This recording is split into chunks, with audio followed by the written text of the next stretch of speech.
Chère Herge, c'est un plaisir pour moi d'être avec votre magazine Réalité aujourd'hui.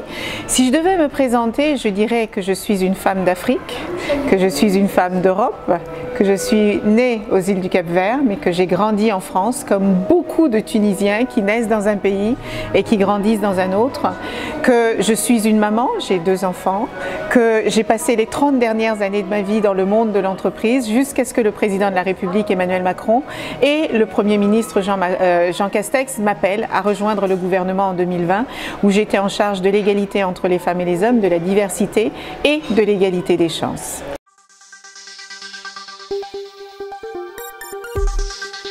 Écoutez, ces défis sont nombreux parce que je crois que, paradoxalement, le monde n'a jamais été aussi connecté. Jamais nous n'avons produit autant de richesses. Jamais nous n'avons eu autant d'outils technologiques, scientifiques qui soient développés au service des êtres humains. Jamais les êtres humains n'ont été aussi développés de par l'éducation, de par la formation. Et pourtant, nous sommes à une époque où jamais nous n'avons été aussi divisés, aussi fracturés, où nous avons tellement eu peur de l'avenir, pour nous, pour nos enfants. Et je pense que s'engager en politique en ce moment, c'est important, parce que pour moi, la politique, c'est rendre possible ce qui est souhaitable. Et aujourd'hui, plus que jamais, il est souhaitable de construire un monde plus sécurisé, un monde plus inclusif, où il n'y en a pas certains qui réussissent et d'autres qui sont laissés en marge, un monde qui prenne en considération les soucis de la planète, parce que nous avons un environnement, nous avons une nécessité de faire en sorte que l'écologie soit meilleure. On dit souvent que cette planète, nous en héritons et nous devons la laisser à nos enfants. Je pense que tous les défis qui existent aujourd'hui, que ce soit des défis environnementaux, politiques, sociaux, de conflits, eh bien, nécessitent que nous travaillions ensemble de manière solidaire pour pouvoir sortir de toutes ces difficultés auxquelles nous sommes confrontés. Et c'est la raison pour laquelle j'ai accepté de candidater pour cette 9e circonscription. D'abord parce que j'y suis née, mes parents y vivent, j'ai des amis qui vivent partout. J'ai vécu 2 ans, notamment un peu plus de 2 ans au Maroc avec ma famille. Et puis, l'Afrique, ce sont mes racines, c'est là où mes ancêtres sont nés.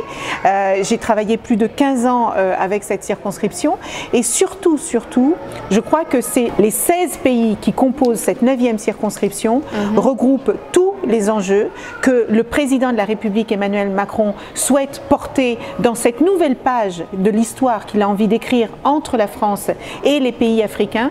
Et en tant que franco-africaine, je suis extrêmement fière de pouvoir les porter.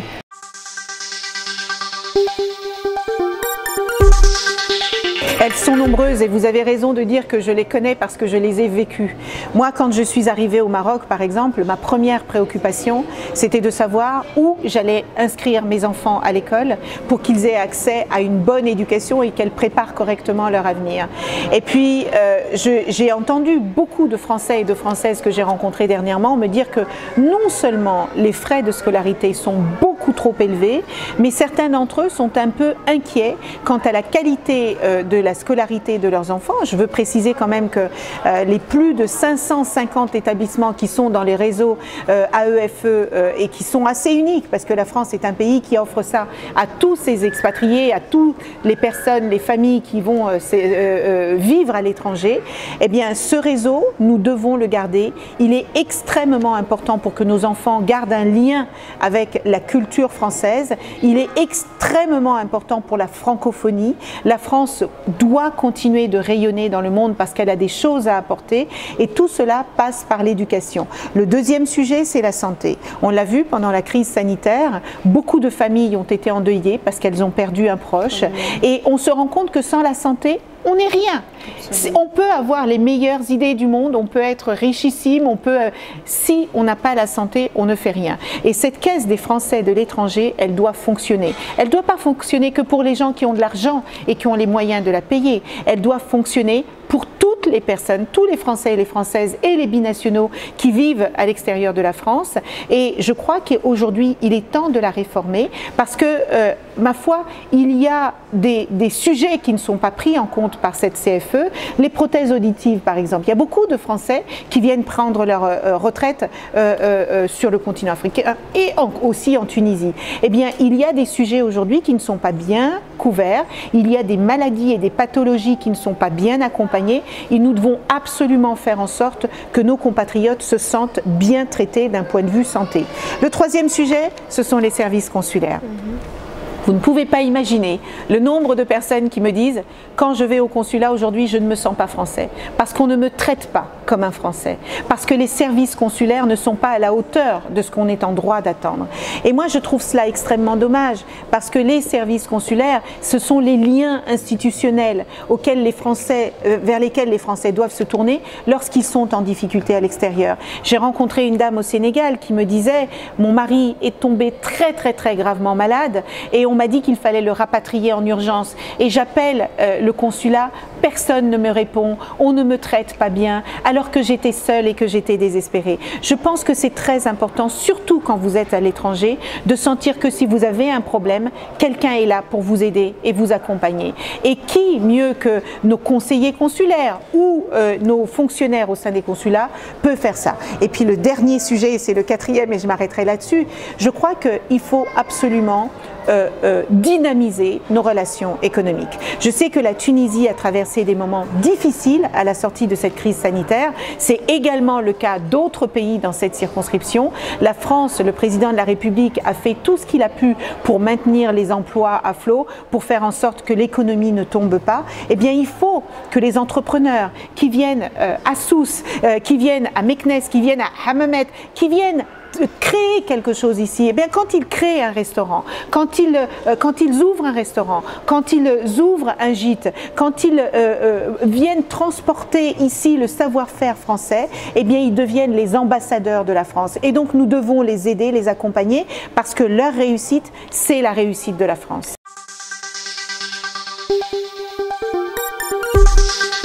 J'espère que ces chances sont nombreuses parce que d'abord, je veux commencer par remercier tous les Français et les Françaises et les binationaux qui m'ont permis d'être qualifiée pour le second tour.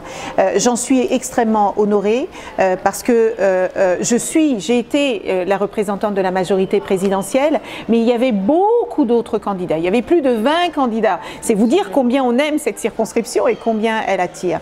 Et j'ai fait une campagne très volontaire, très terrain, très proximité. Je suis allée à la rencontre des parents d'élèves, je suis allée à la rencontre des professeurs, je suis allée à la rencontre des retraités, je suis allée à la rencontre des chefs d'entreprise, les petites, les moyennes, les grandes entreprises. Et j'ai beaucoup discuté, j'ai beaucoup échangé. Et tous les problèmes qu'ils m'ont remontés, ce sont des problèmes que je connais parce que je les ai vécus.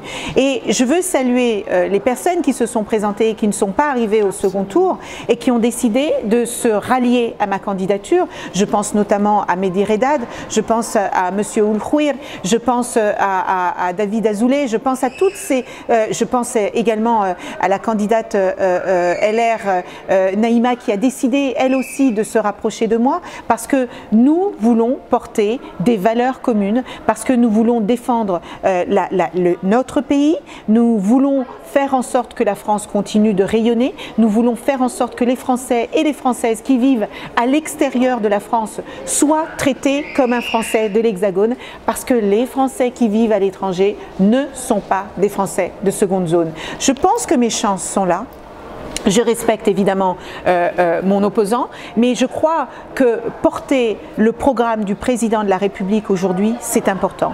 Je crois que notre président a envie de réformer la France. Je pense qu'il a envie de créer une France où chacun trouve sa place, où chacun puisse contribuer à la grandeur de la France. Et les Français de l'étranger contribuent au rayonnement de la France où qu'ils se trouvent. Et parce que j'ai été au sein du gouvernement, parce que j'ai la confiance du président de la République, parce que j'ai travaillé avec la Première ministre et j'ai travaillé avec la grande majorité des membres du gouvernement, je pense que je serai en mesure de faire avancer les sujets sur lesquels les Français de l'étranger nous attendent. Et surtout, pour finir là-dessus, vous savez, nous sommes, comme je vous l'ai dit tout à l'heure, à un moment très important de l'histoire. Le monde est en pleine transformation. Je ne pense pas que les Français et les Françaises ont envie que nous soyons dans une cohabitation qui va complètement bloquer notre pays. Si pendant 5 années, on passe notre temps à faire de la politique politicienne et qu'on ne prend pas les décisions stratégiques pour faire avancer notre pays, ce sera un drame absolu pour tout le monde. Alors j'espère que mes chances sont grandes.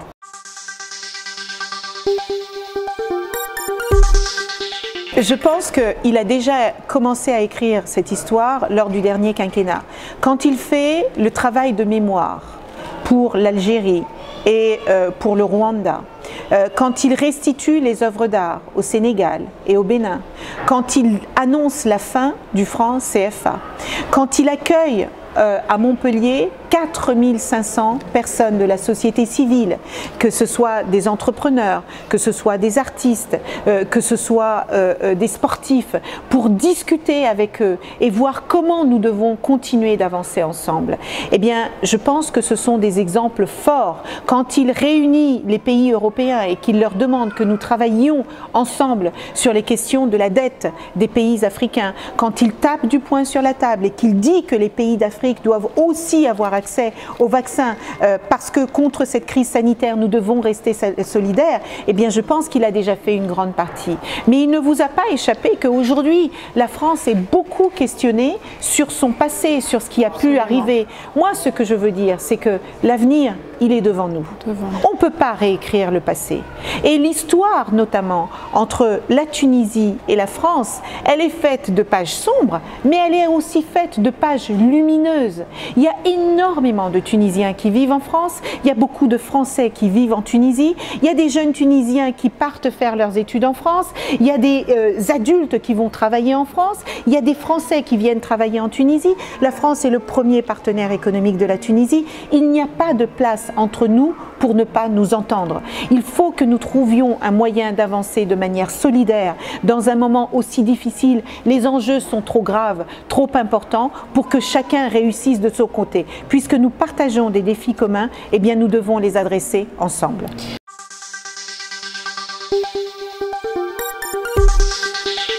La première chose qui nous unit, ce sont les liens humains. Bien sûr. C'est la première chose qui nous unit. Il ne faut pas oublier que tout ce qu'on fait, on le fait pour des êtres humains. Il ne faut pas se tromper de bataille. Il faut penser aux familles tunisiennes qui vivent en France. Il faut penser aux familles françaises qui vivent en Tunisie. Il faut penser à ces liens séculaires que nous avons, qui ont construit notre histoire tout au long du temps. Il n'y a que 13 km qui séparent le continent africain du continent européen, que 13 km qui séparent l'Afrique de la France. C'est pour ça qu'il ne faut pas sous-estimer les liens qui nous unissent. Je crois que la Tunisie développe très largement les sujets touristiques. Eh bien, je pense qu'en travaillant main dans la main et en partageant nos savoir-faire, l'expertise tunisienne avec l'expertise française, le savoir-faire tunisien avec le savoir-faire français, la Tunisie est très très forte dans tous les sujets de technologie, dans tout, j'ai vu des incubateurs de start-up.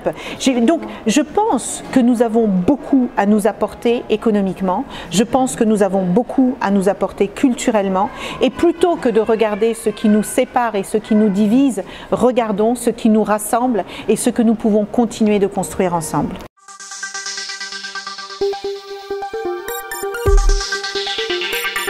La crise migratoire, elle existe aujourd'hui partout dans le monde. Souvenez-vous que Donald Trump a été élu en partie parce qu'il a dit qu'il allait construire un mur entre le Mexique et les États-Unis. Je voudrais vous dire que d'ici 2050, le continent africain aura la plus grande population active, la plus grande. D'ici 2050, 35% de la population mondiale sera une population africaine. Cette jeunesse est un trésor que nous devons chérir, que nous devons éduquer, que nous devons former. Parce que vous pouvez arrêter 10 000 personnes qui souffrent et qui ont faim. Vous pouvez arrêter 100 000 personnes qui souffrent et qui ont faim. Vous ne pouvez pas arrêter 10 millions de personnes qui souffrent et qui ont faim. Nous devons faire en sorte que notre jeunesse ait un avenir rayonnant. Nous devons donner à notre jeunesse la possibilité de construire son avenir. Nous devons l'éduquer, nous devons la former, nous devons l'aider à construire son entreprise. Il n'y a pas un État aujourd'hui qui peut créer un emploi pour toute sa jeunesse. Donc il faut lui donner les moyens de s'émanciper. Si elle a envie de rester ici pour travailler, elle doit rester ici. Si elle a envie de rester en France pour travailler, elle doit rester en France. Mais si elle veut aller en Amérique latine, en Asie, aux États-Unis, il faut laisser la jeunesse s'épanouir. Et surtout, il faut l'équiper intellectuellement, il faut la former de manière qualitative pour que non seulement elle contribue au développement de son pays, mais qu'elle fasse rayonner nos pays dans le monde entier. Et je crois que cette jeunesse est prête et qu'elle a envie et que notre responsabilité en tant qu'adulte, c'est lui donner les moyens de réussir.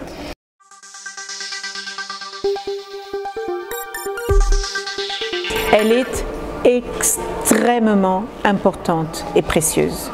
Vous voyez, quand vous me dites que l'accès à l'éducation est devenu un luxe, ça me brise le cœur. Parce que moi, je ne serais pas... Il y a de moins de places. Et vous avez raison, malheureusement.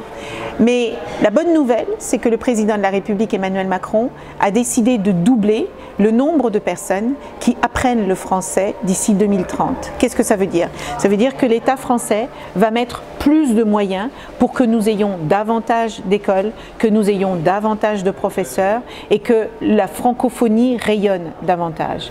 Et ça veut dire aussi que l'État ne peut pas y arriver seul. Donc il faut construire des partenariats publics-privés pour permettre à un maximum de personnes d'apprendre la langue. Moi, je pense qu'il faut réfléchir à des partenariats entre les écoles françaises et les écoles tunisiennes. Il y a d'excellents professeurs tunisiens, il y a d'excellents professeurs français. Il y en a qui doivent venir de l'Hexagone, mais on peut aussi s'appuyer sur l'expertise de certaines personnes françaises ou binationales qui sont en Tunisie et qui peuvent participer à l'éducation de nos enfants. Donc je pense qu'il est temps de réfléchir différemment à la manière dont nous allons financer ces écoles, parce qu'il est hors de question, inacceptable, que des enfants français qui ont envie d'aller à l'école française ne puissent le faire parce que leurs parents n'ont pas de moyens financiers. C'est pour ça qu'il faut qu'on retravaille les bourses, il faut qu'on les revoie les critères, il faut qu'on affine ces critères. C'est pas parce qu'une famille est propriétaire d'une maison qu'elle n'est pas dans le besoin et qu'elle n'a pas besoin d'une bourse pour ses enfants. Le président de la République a décidé de mettre en place des chèques éducation pour les familles les plus défavorisées et pour permettre à ces enfants d'aller étudier le français. Parce que la culture, c'est important. La culture tunisienne, elle est importante pour les Tunisiens. La culture française, elle est importante pour les Français. Et cette culture, nous devons la défendre à tout prix parce qu'elle contribue au rayonnement de notre pays partout dans le monde. Et c'est pour ça que non seulement nous devons nous assurer que tous les enfants français et françaises aient accès à cette école, mais que tous les parents, même s'ils n'ont pas les moyens financiers, puissent mettre leurs enfants à l'école. Et c'est un sujet que je vais prendre à bras le corps.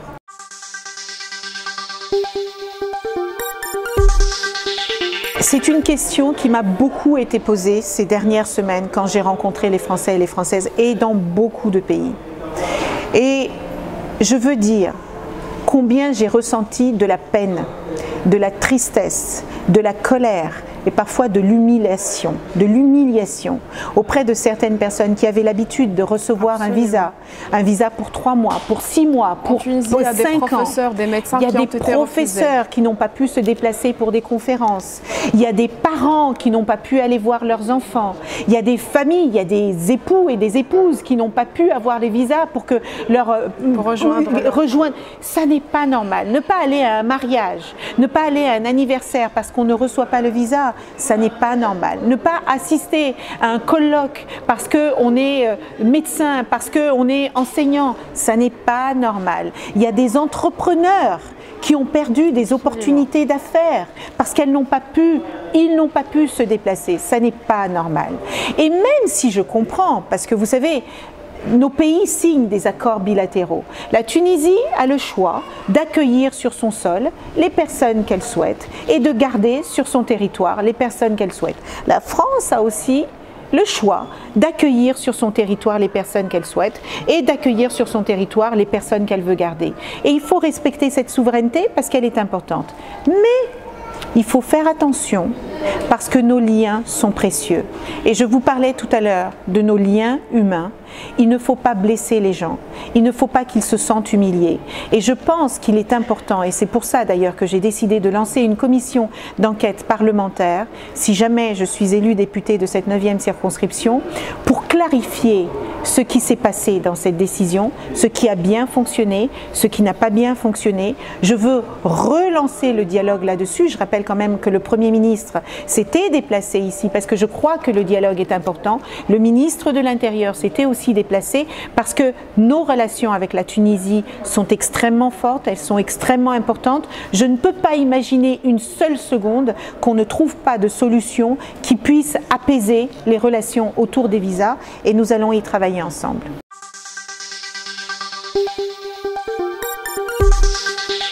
Le mot de fin que j'ai à dire à nos compatriotes qui vivent en Tunisie, à ceux qui sont français mais qui sont aussi franco-tunisiens, je veux leur dire combien je comprends les difficultés qu'ils m'ont partagées ces dernières semaines.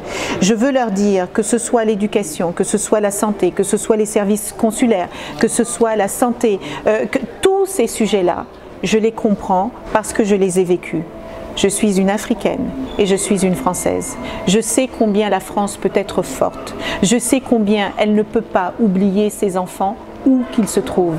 Je veux dire à ces Français et à ces binationaux qu'ils sont des citoyens et des citoyennes à part entière et que je serai extrêmement honorée de les représenter non seulement en France à l'Assemblée nationale, mais aussi en Tunisie pour les aider à régler ces difficultés qu'ils rencontrent. Je vous donne un exemple. Beaucoup m'avaient dit, quand on est français à l'étranger, on ne peut pas ouvrir un compte en banque en France. Ça n'est pas normal. Eh bien, un décret est sorti en début de semaine pour dire que tous les Français qui vivent à l'étranger ont le droit d'avoir un compte en banque en France. Ils ont le droit de demander un crédit. Eh bien, c'est ce genre de solution que je veux apporter au quotidien à mes compatriotes. Et je veux leur dire que nous avons besoin qu'ils s'intéressent à la vie politique de notre pays. Je veux leur dire que le bulletin de vote est un pouvoir extraordinaire. Je veux leur dire que le taux d'abstention dans cette circonscription est extrêmement élevé. Et je ne veux pas croire une seule seconde qu'ils ne s'intéressent pas à l'avenir de notre pays, à ce qui va se passer dans les 5 prochaines années, et que nous avons besoin de leur voix, et que s'ils veulent être entendus, il faut qu'ils parlent, il faut qu'ils votent, et qu'il faut qu'ils se fassent entendre, et que je serai très fière et très honorée d'être leur porte-parole.